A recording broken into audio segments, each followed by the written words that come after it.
നമുക്ക് സിനിമയെ പറ്റി പറയുമ്പോൾ നമ്മൾ എന്താ പറയാറുള്ളത്? മലയാള cinema, Tamil cinema, Telugu cinema, Hindi cinema, Marathi cinema, Indian cinema, English cinema, അങ്ങനെ സിനിമ നമ്മൾ ഭയങ്കരമായിട്ട് കാറ്റഗറൈസ് ചെയ്യാറുണ്ട്.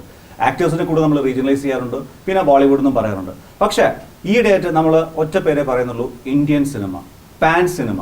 അത് OTT മാത്രം വന്നുകൊണ്ടല്ല, പക്ഷേ ഇതിൻ്റെയൊക്കെ ഈ ഒരു ബാരിയേഴ്സ് ഒക്കെ ബ്രേക്ക് ചെയ്ത് ചില സിനിമകൾ ഉണ്ടാകുന്നു. അങ്ങനെ ഉണ്ടായ ശക്തമായ സിനിമ ബാഹുബലി അതൊരു പാൻ ഇന്ത്യൻ സിനിമയെ മാറുന്നു. നമുക്ക് ഇന്ത്യൻ സിനിമ റെപ്രസെന്റ് ചെയ്ത് ലോക സിനിമയിലേക്ക് എത്തുന്നു. അപ്പോൾ അതൊക്കെ നമുക്ക് മുന്നിൽ സംഭവിച്ചു തന്ന ഒരാളുണ്ട്.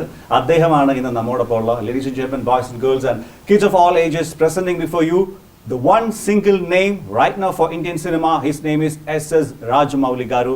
So it's a pleasure, it's a privilege being here. Thank you very much. Thank you.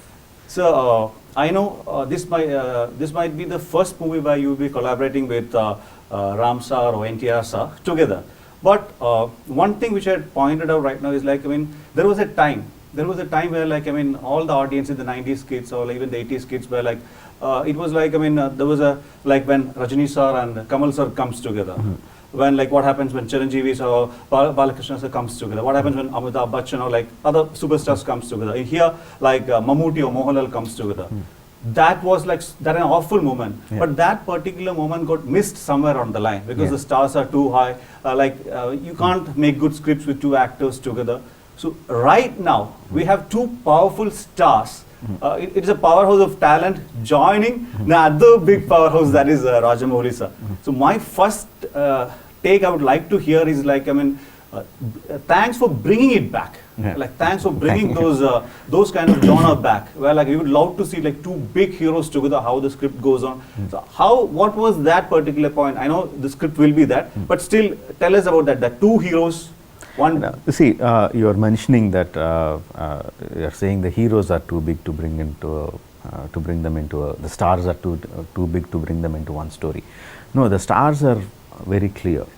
The writers are very clear. The writers would love to write for a multi-starrer. It is the intent or it is the fear that the fans might not accept. No, that slowly led away to us not doing multi-starrers. But I myself am a big fan of any star. I just like a star being a star and do stuff that he does. And I personally like bringing two stars together, seeing two stars together on screen. Just like the general audience, I too have the same kind of big desire to see these stars together on screen. So that was a long-standing want of mine. So when after Bahubali, I was just toying with different ideas. I thought, why not a multi-star? This high time that we brought back that tradition again. And once I had that thought, things started falling in place. One more thing, like when coming to the trailer of RRR, the most anticipated trailer, and the trailer which everyone has gone to every nook and corner of the trailer and gone through every single shot of it. Okay, because the reviews are happening in that particular way. You can see people abroad, like from US or Europe, reviewing a Indian movie. So that is what is happening right now. So what I had focused on that one trailer is like even one single shot. Whatever the mass sequence may be, whatever the background may be, whatever the dialogues may be, but if you pause every single shot is associated with some emotion. There is strong bond of emotion even in one single shot. And that has come across even if it's a Iga or like Icha in Malayalam or if it's Bahubali. How much of an emotional guy is Rajamouli garu? No, I'm very emotional towards my film. Other than that, I'm normal person. Emotional in the sense I want everything to be perfect, to be right. Whatever images that I have in my mind, whatever emotions I imagined the scene should convey to the audience. There are many processes to bring it to that point. So I'm afraid that it might not happen. So I become very cautious and be very focused and bringing it to the screen. So that way I'm a little bit scared if I might miss something. Other than that, I'm a normal person, not too emotional, not too rigid, normal. One simple question. It's a very one simple thing which came to mind. Like a normal aam aadmi ke paas hoga wo question. So it is like So these are big movies. Bahubali had given a kind of a figure where, like, I mean, South Indian cinema has taken it to a totally different level. Now we are all discussing about pan-Indian cinemas, and RRR now to another next level. At any point of time, suppose, say for example, if the subject demands it, if a story comes to your mind, you can finish even that particular movie in a 5 CR budget, even depending on the budget or character. So that also can happen in cinema with S.S. Rajamouli sir. It's not that I made all big films. I made Maryadaramanna, I made Icha. Yeah. So all are small films only. Of course, Icha took a long time to make it, and we started as a small film, it ended as a big film. That's a different issue. But when we started, it was a very small film, and Maryadaramanna is a small film. Even today, if I get a script that is like very interesting, and it has to be made in a small budget, I'll make it in a small budget. Yeah. Do you have that challenge where the audience possesses well, like, I mean, Rajamouli Garu, like, they already kept you in a... No. That doesn't bother me. Audience expectations give me strength. Cool. They don't bother me or fluster me. I'm fine with that. So when coming to RRR, the whole crew as such, of it, Sabu Saril sir on one side, with Senthil Kumar sir on the other side, the makeup, the choreography, the dance, it is like, I mean, how I would say, how easy or how rather difficult was it to put all these things? Because I mean, it has a kind of a, it has some kind of a real story connected to it. It has a kind of a, the friendship connected to it. So how you actually, like, what do you call it? You mixed all these emotions together. How it happened? See, all the technicians that work for my film are experienced, highly talented, and apart from that, they have a tenacity to stay focused on a project for a long time. That is one particular trait of them which made me choose them. Because there are many talented technicians, they might not stay focused for like 2.5 years on a project. Then the project will suffer. But all the names you mentioned, Sabu Saril sir, Senthil, Srinivas Mohan Garu, all the technicians, they already worked with me, and also they know once they listen to the subject, they know what should be done. And also they should stay with a little bit calm, focused mind for a long time. They understand that requirements of the film. That's the reason they are on board. So how do you find? Because I mean, we just can't imagine a movie like RRR coming into on a small screen or like on your gadgets or mobile phones. We can only look into it in a 8K or a 4K on a bigger screens. So there were we are having some struggles with the pandemic and all this thing for the past 2 years. And at any moment, was that actually a painful thing for you to wait and see when actually? No, see, I knew eventually we'll get back to this thing. Of course, it's not just my film that has stopped, the whole world has stopped. So everyone paused, so we also paused time. I'm no different in that way. And we knew slowly things will get back into place. But personally, I only think about what I can do. The things that are in my hand, the pandemic or the theaters, the position of the theaters, everything is not in my hand. So I don't think about them think about it. My job is to tell a compelling story. That is what my job is. So I keep doing that. And when I finish my product, whatever audience that I have, I will give it to that audience. That's it. I try not to complicate things in that way. Got it. And how do you feel like, I mean, so the platform of cinema has gone as wide and as broad, and it has gone to a different level, like over-the-top platforms, OTT platforms, so much of platforms are there.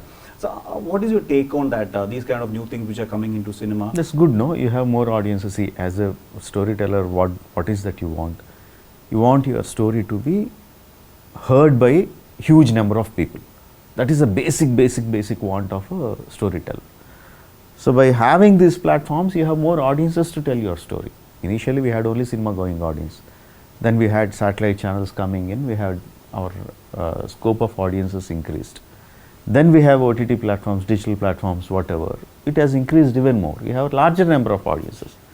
But the way the audience perceive on that particular medium is different. But the story you tell is the same. Correct. It doesn't change. And coming to RR again, like I mean, we have a huge presence. Like I mean, Alia Bhatt is doing a main character. There is Ajay sir into this particular movie. You were collaborated earlier too. So how are they? Like because I mean, from the audience perspective, we only know what you're showed, what you are supposed to know from the scripts or the songs. Okay, but no spoilers alert. But still, again. The placement of Ajay sir and Alia Bhatt, so the character demanded it, or like how was it working with them? It is that we needed, both are cameos, not full length roles, that I have told before also. But I needed strong characters, actors who could really perform their lines well. Because the characters, even though they are short in length, the impact they need to make is big. For example, Alia has to, like, we have two powerhouse actors. She would stay in between them and contain those big forces. Within a short span of time, she has to do that. So I needed an actor of that stature, of that capacity to do that. That's why I went for Alia. Similar with Ajay sir. We needed an actor whose face oozes honesty. We should believe every line he says. So I went for Ajay sir, and they're experienced actors. And the moment I told them their character, the story, they immediately came on board, and it's a complete picture. RRR is a complete picture. So, like say for example, maybe like 20 years or 25 years down the line, when your career started, or when you dreamt, like I mean, everyone, when the beginning stage, everyone will have a kind of like 10 years down the line where you are, 20 years down where you are, you aim, or you're working towards it. No one might know you like maybe 30 years back, and now you are, that's it, the name itself says. So, what was that dream when you were like a 15-year-old kid, or a teen, or like a 20-year? How was it? Is it matching to this, or it is different? Or? No, see, at the age of 15, 16, 17, until maybe 20, 23 also, I didn't have a big aim, goal or nothing. I was good for nothing boy, just roaming around doing nothing. So just because my father was scolding me, I just joined films as an assistant, just to get away from home, get away from the scoldings my father was giving me. Gradually, I developed interest in it and started working on it. Before I became a director, maybe 3-4 years, 5-6 years before I actually became a director, the thought started in me that I should become a director. At that point of time, my aim was just to become a director, nothing else, and it was done. And once I became a director, there was a want for me to tell big stories. All I wanted to do was do one big scale action war sequence. So some point of time I knew I would do it. I do it, and I did it, and I don't think beyond a film. For me at present is RRR. I don't even think beyond what RRR is. So forget 10 years or 5 years or whatever. Next film is my aim, that's it. Superb, superb. And coming to the actors, we have got like in Pan India good, wonderful actors to work with, to collaborate with. So if have you ever looked into like even going out of the borders, like out of the country, like getting stars from abroad or Hollywood, even in your film? You love to work with one actor or two actors, particularly outside No, India? nothing like that. For example, because RRR is a pre-independent based movie, we needed English actors for that. So we got Ray Stevenson, Olivia Morris, Alison Doody, who they acted in the movie. It all depends on the subject. If the subject requires we need an English actor or a foreign actor, we have to cast them. Superb. So when it will be a cliched one, but still, I mean, we would love to see legendary actors, because if there is one particular person who can pull all of them together, like I think date won't be an issue, production won't be an issue, because otherwise our generation will miss all this. If you can see Bachchan sir, if you can see Mammootty, if you can see Laran, if you can see Rajani sir, if you can Amir sir, everyone, Chiranjeevi sir, everyone in one magnanimous movie, there's one script, only you can make it. So hopefully, what a moment that will be to bring all those legendary actors to bring it screen. on, sir, bring it on. No, but unless you have the script, unless you have a script that demands their presence, it would be an insult to that legendary actors going and asking, sir, you please come and act, just because you are Rajni sir or your Lal sir, just because it will be nice to have them on. That is not a right way of making films. So thank you, sir. I know, and this is not the first time or second time or the 100th time you'll be interviewing for RRR. I hope I have asked something different because it might be cliched questions facing almost all the interviews. But thank you for your pleasure. Wish all the best. The 7th Jan is a D-Day. We all are waiting for RRR. Bring more movies, bring more mass, bring more superheroes, bring more superheroes to us. Thank you. Thank you, sir. very much. God bless you. Thank you, sir. Thank you.